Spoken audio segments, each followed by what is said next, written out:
Guys, ഞാൻ നിങ്ങളുടെ സ്വന്തം തോമസ്. കഴിഞ്ഞ ആഴ്ച എനിക്ക് സ്കൂളിൽ പ്രോഗ്രാം ആയിരുന്നു ഗൈസ്. എനിക്ക് സ്റ്റോറി ടെല്ലിങ്ങിലും ഫസ്റ്റും എനിക്ക് ഓട്ടോമാസിൽ സെക്കൻഡും ആയിരുന്നു ഗൈസ്.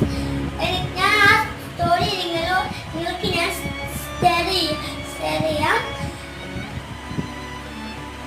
നമസ്കാരം കൂട്ടുകാരെ, നിങ്ങൾ ഭൂതത്തിനെ കണ്ടിട്ടുണ്ടോ?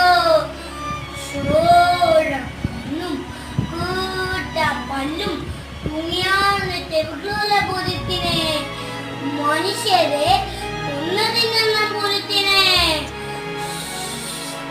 കൂട്ടുകാരെ, ഞാൻ ഇവിടെ പറയാൻ പോകുന്നത് ശ്രീ ഇടശ്ശേരിയുടെ ഭൂതപ്പാട്ടിന്റെ കവിതയുടെ കലാരൂപമാണ് ഞാൻ ഇവിടെ പറയാൻ പോകുന്നത്. പണ്ട്